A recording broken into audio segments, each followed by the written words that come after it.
Hi, I'm Dr. Dave Janda. Welcome back to the Operation Freedom YouTube platform. And this is a special segment on starting and growing a successful business. You know, for years I scoured the country for a startup company that started in a kitchen, if you will, in a living room, and has become a national and international company that's dedicated to not the almighty dollar, but dedicated to consumers, to helping them. And I ran into the company, Steuart Labs. And in particular, their CEO, Gary Stewart, is a phenomenal person who I've had the opportunity to get to know. He has a great company, great products, but many of our listeners on the radio show and on this platform either want to start a business or have a small business or a medium-sized business, and they want it to become more successful and grow it. And what we did recently with our radio show, Operation Freedom, is I brought Gary in as a guest to talk about starting a company, growing a company that's successful, and some of the experiences he's had of what is a recipe for success that he has found and what were some of the mistakes he had. Well, we did that interview with Gary, and I got tremendous positive feedback from the listeners. And the listeners said, number one, you need to do a YouTube version of this and expose it to even more people. And we want to be able to take that YouTube and network it to people in our small company that we want to become a medium company, that we want to become a large size company. And we also want to network it to our family and friends. So we're honored to have with us Gary Stewart. Now, a little background on Gary. He is the CEO of Steuart Laboratories, SteuartLabs.com, STEUART, SteuartLabs.com, which is an FDA-licensed over-the-counter drug manufacturer of topical human and animal health products. Now, as I said, Gary started from actually his kitchen, and we'll get into that with Gary. He was a kid from Minnesota, grew up on a farm. He got his degree in agriculture from the University of Minnesota. And then Gary took his talents from the farm and integrated it with his business acumen, and he started a business. And the business started in his kitchen in May of 1982. And that business has grown from his kitchen into what has become a leader in the field, both nationally and internationally, in a natural health product company by the name of Steuart Labs, STEUART Labs. Gary, welcome to the Operation Freedom platform. Thank you, Dave. So, Gary, let's talk about the business, and let's talk about how to start a business. There are many of our listeners that have great ideas, great passions. And they've contacted me and they say, you know, I really want to do something in this regard. This is where my talents are, but I don't know how to start a business. So let's talk about starting a business, and then let's talk about growing a business, Gary. So in your experience, Gary, what are some of the most helpful hints, some of the most helpful experiences you had about starting a business so that it becomes successful enough so that you can then grow that business? I think the first step is to actually start. I came across a product that was developed by a friend of mine, and we literally started making it in the kitchen of an apartment. Now, business advisors would tell you to do the business plan and all of these sorts of things, arrange for capital. That's all great. I didn't do it. Would have perhaps been better had I done that. But the first step is to begin. And my thinking was I got to figure out where I can make the first dollar and then determine if it's something that I can repeat. Mm-hmm. And that's essentially what I did. So I started making this product for a friend of mine. He was an inventor, but he couldn't even balance a checkbook. Mm-hmm. He could add and subtract, but he didn't do the reconciling and those kinds of things. So I started making the product and paying him royalties.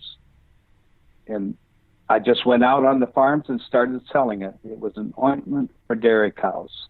Now, Gary, what led you to realize that this was such an effective product? Was it your experience growing up on a farm, plus your agricultural degree, plus working on a farm? Some of all of that, but when he first brought us the formulation, I took it out to some dairy farmers. And over the years prior to that, I'd come across a few guys that were really good at evaluating stuff. Some people think everything works. Some people think nothing works. Right. And some people can tell the difference. Right. Does this work or not? And I had some folks that could tell me whether or not this really worked. And the assessment was that it was very dramatic on skin injuries, primarily on the teats of cows. So I knew that I had a very effective product. And so we started to run with it. The developer had also done some mission work in Guatemala and Honduras on people. And he had determined that it was a very good wound product. For people, not just animals. Right, for people. Okay. And so we started. There's an old TV preacher that used to say, beginning is half done. So we did. We began. The first product was a little bit crude in terms of formulation, but it was highly effective. The labeling was pretty hokey, but I had a product I could sell. The biggest problem I had at the time was that not enough people knew about it. I was limited to the people I could call on, and we didn't have capital.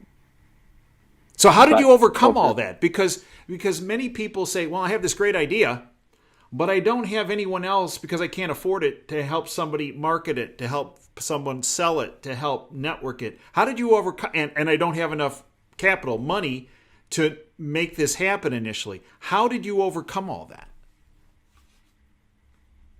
The first thing I did was, I applied to shoe leather. I started making calls on farmers and making sales. And because this was not a major product on a farm, my sales weren't that big. So over time, I developed some other products or relationships with companies that had products that I could sell. And for a long time, we financed the business with sales from other products. Principally, I started selling diagnostic ultrasound to veterinarians and medical clinics. And that generated the capital. So we kept doing that. We kept making our sales. And we kept investing in other formulations and better ways to do things. It took 17 or 18 years to turn this thing into a real business. Now that's a very important point, Gary, because many people quit, right? They quit before there's an opportunity for success because they say, well, I've been doing this for a couple years and, it really hasn't gotten me to the promised land, and they back off. And hence the idea, the dream, whatever the product might be or service might be, dies. That's true. But in life, usually the difference between winning and losing is quitting. Yeah. So it's important not to quit. And it took you 17 to 18 years to get it where you were like, you were to a point where, okay, we're making significant headway at this point. Right. And we went through a couple of reversals, 91 and 92. I'd started in 82. 91 and 92 were very tough. George Bush's recession, and then Hillary care.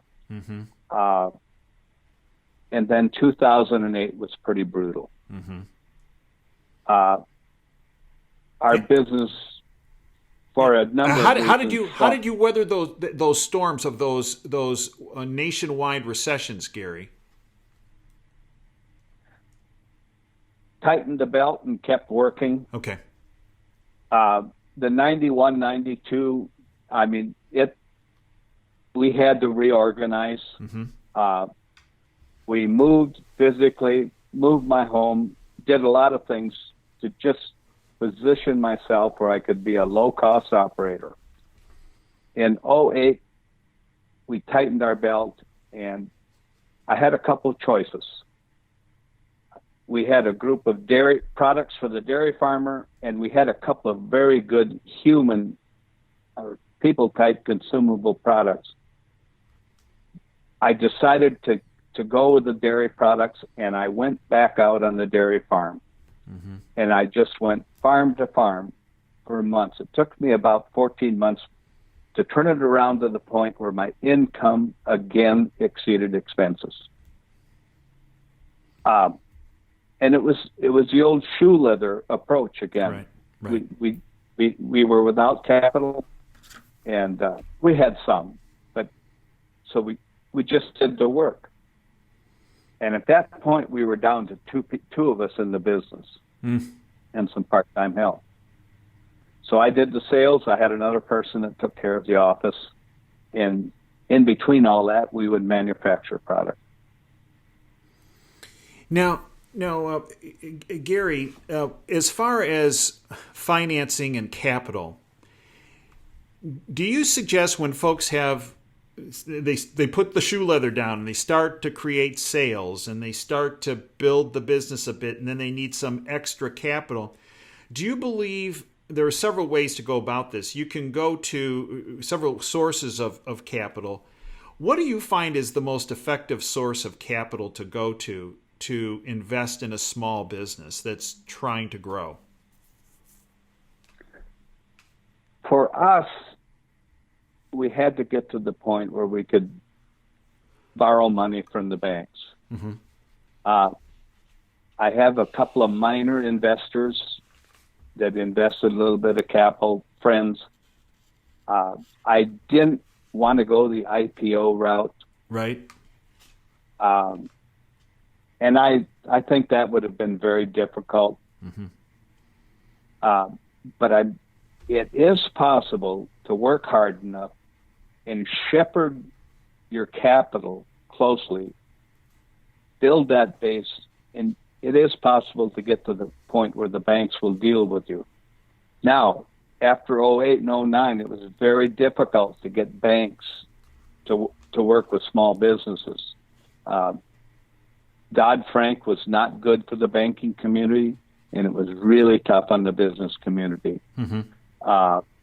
I believe that it's probably easier now.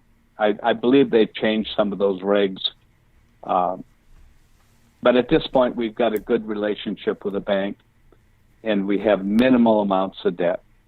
Now, Gary, and throughout your career here with this business, a very small business, medium-sized business, now larger business, if you had to pinpoint a couple of your biggest mistakes that you would pass on to other people starting their businesses, what would they be so that they could avoid those pitfalls?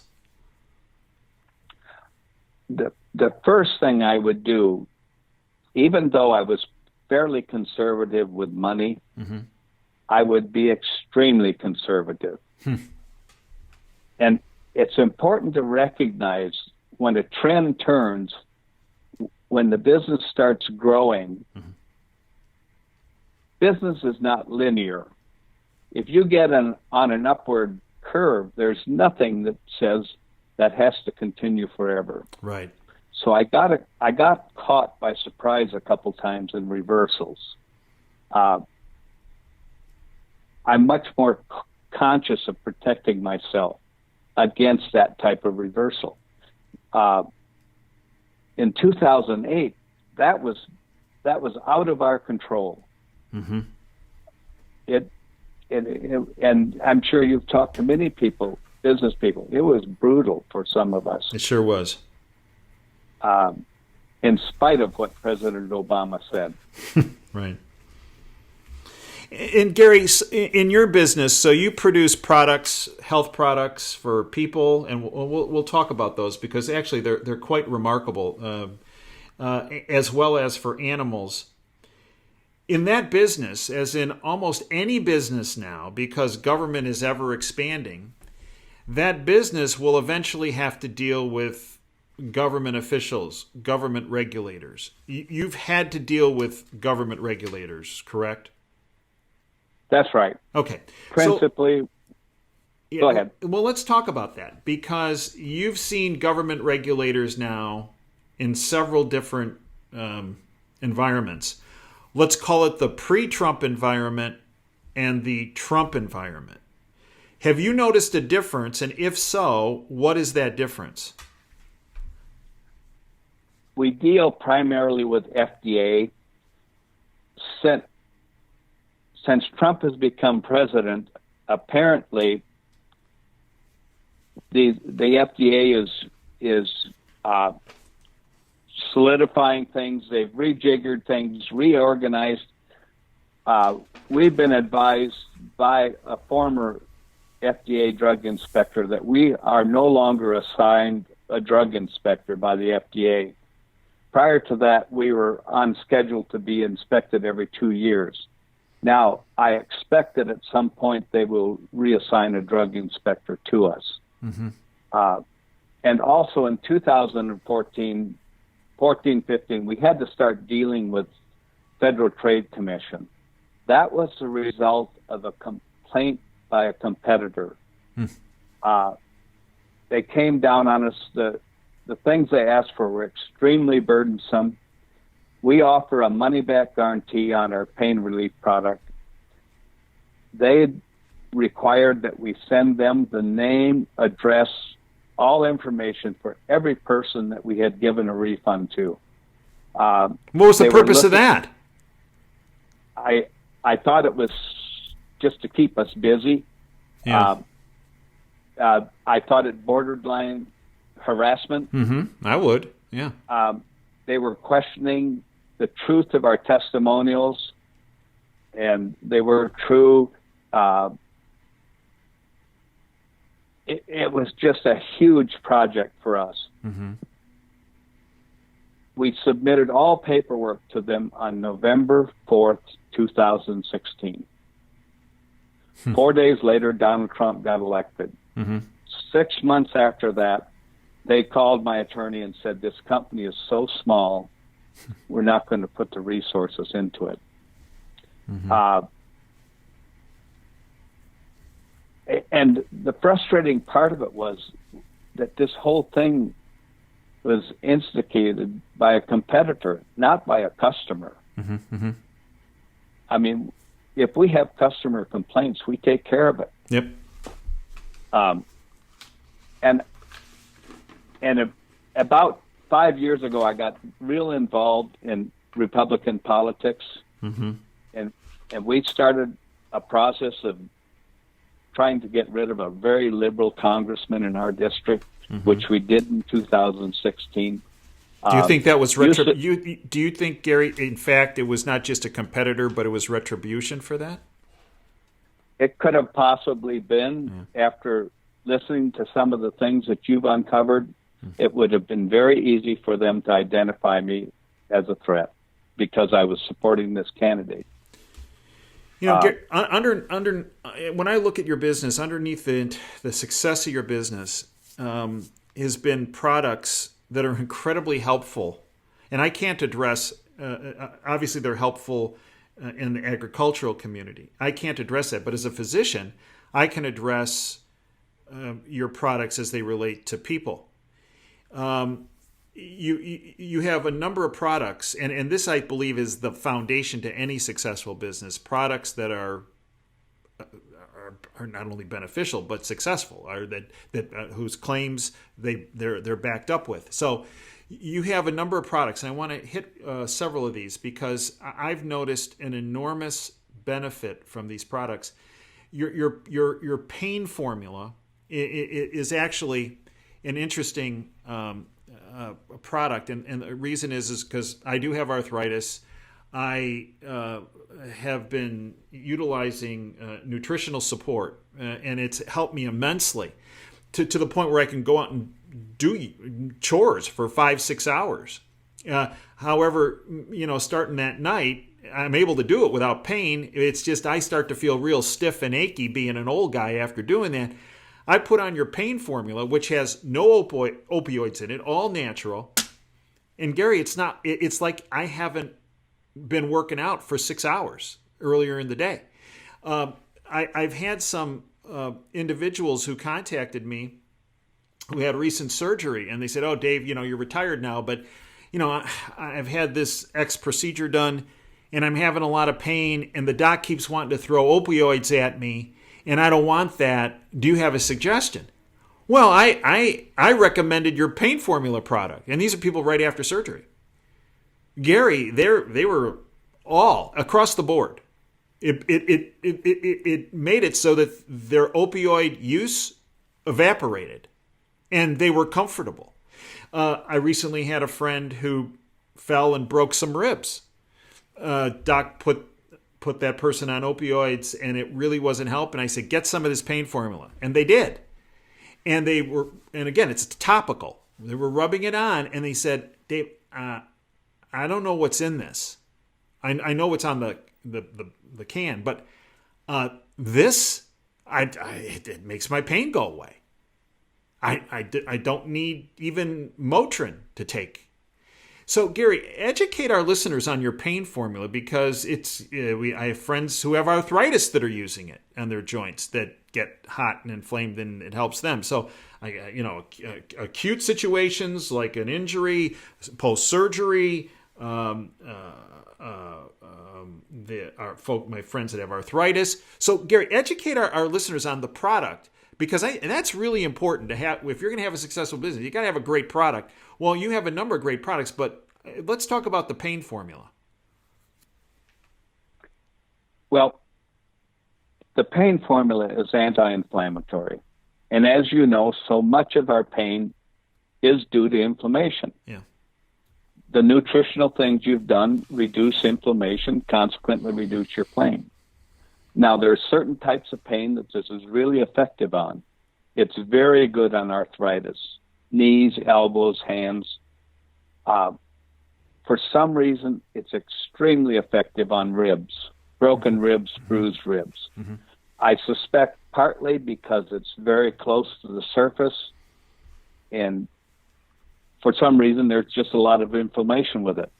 We've had very good results on post-surgical applications.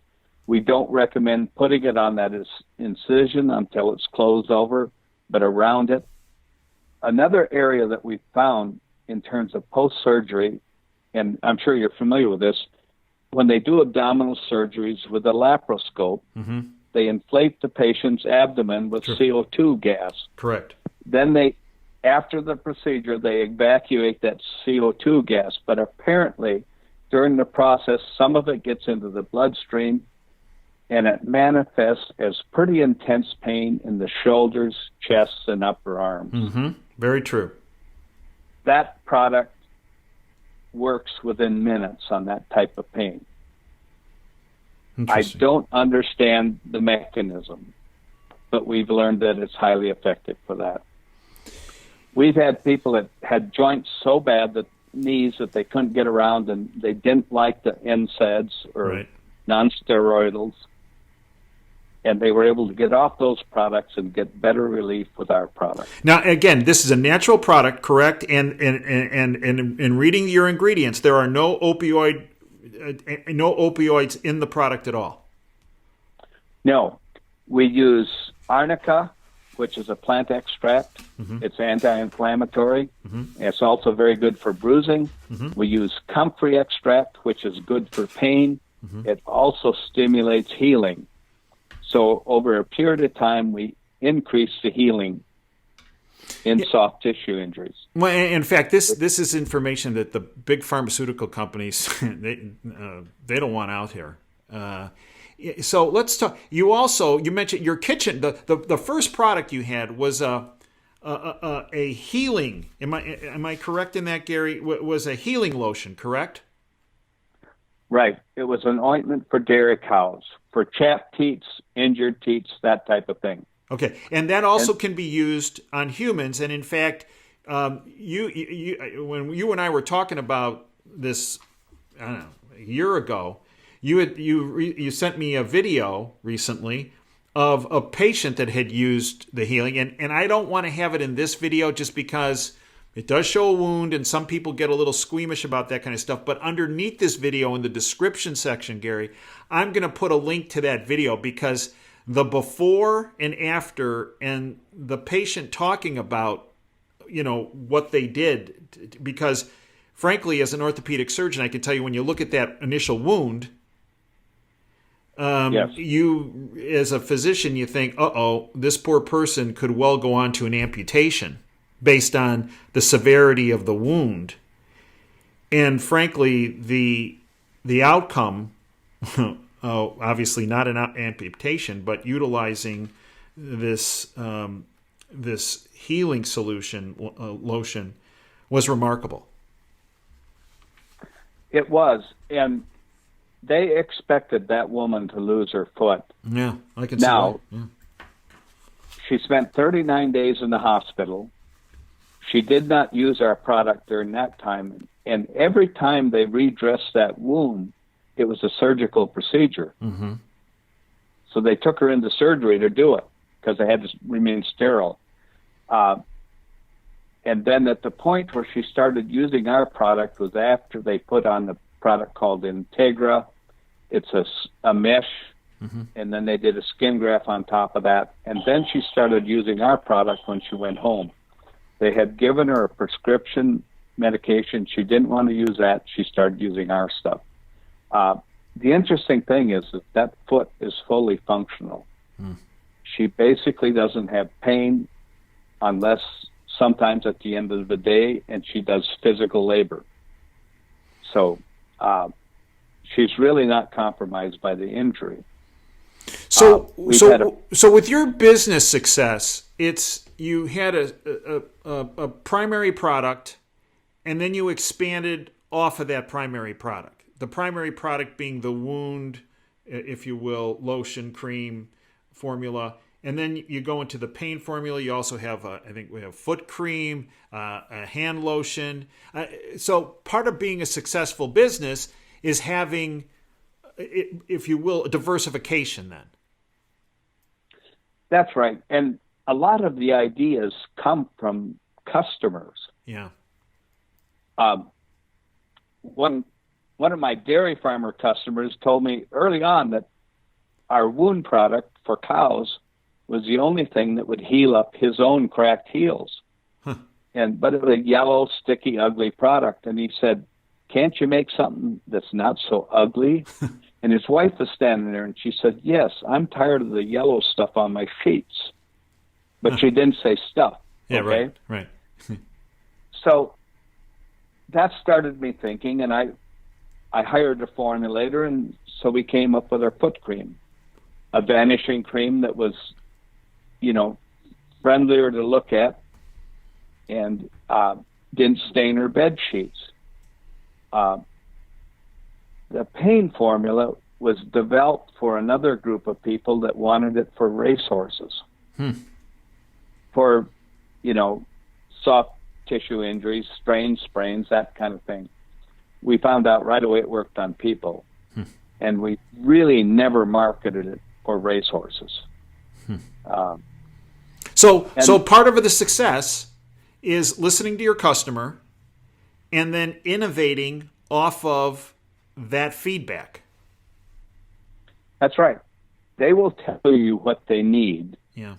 And, there's a lot of things that we dream about, but we haven't figured it out yet, obviously. But, in the end, the customer knows what they need. And so we try to provide that.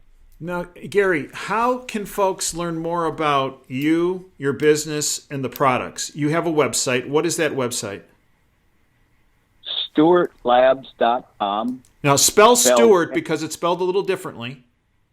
That's right. It's STEUARTLABS.com. There are two traditional ways to spell Stewart. Ours is a third. Fantastic. So STEUART. And if they want to, and they could also call, right? If they want more information, if they're not savvy with the internet, what number do they call? 877-210-9664. I'm going to put your website address on the description section of this video, so folks have access to that. And I encourage folks to take a look at the about page, if you will, on Steuart Labs. Take a look at the products, because as a physician, I can tell you, the pain formula is absolutely remarkable. And frankly, Gary, your hand lotion, and obviously your wound lotion, based on the video that will be in the description section, the results are incredible. But also your hand lotion is it's very different than other hand lotions. That's because, and there are other hand lotions that have a natural oil base, but ours is a natural oil base, and in that we have comfrey extract, which stimulates the healing of skin tissue. So these cracks around the fingernails heal up rapidly. Using our lotion, usually people with severe chapping will see a difference within a day, and maybe less. Gary, I'd like to thank you, Gary, for sticking to it. You know, it's very similar to the Milton Hershey story. Milton Hershey actually failed, from the Hershey bar, failed 7 times before he became successful with his product. And you are a testament to the dedication, the perseverance, the sacrifice it takes to build a business that ultimately leads to beneficial results for millions of individuals, in addition to all those fortunate enough to become employees of your company. And, Gary, I'd like to thank you for everything you have done, are doing, and will do. You have truly made a significant impact upon not just our country, but the world, because of your dedication, perseverance, and sacrifice. And I thank you for that. Thank you for the support, and thank you for what you do. Oh, thanks, Gary. It's very kind. Folks, as we end every segment, this is Dave Janda signing off. Dream big. Yeah, be like Gary. Dream big and dare to fail. Steuart Labs, STEUART, StewartLabs.com. Thanks for your time today.